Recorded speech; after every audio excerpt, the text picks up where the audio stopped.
आपदा परे जो लाइव कंसर्ट आहे उन में सभु माण्हुनि जी सिटिंग थिए पई। अञा माण्हू अची विया आहिनि पिया।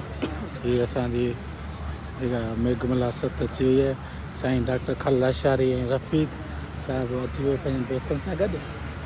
ऐं हीअ हाल इतफ़ाक़नि अञा त ख़ाली भरिजंदो। सो हीअ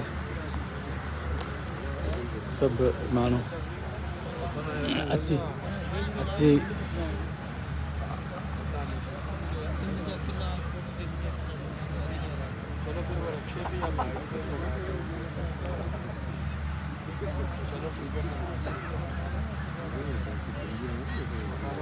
वॾी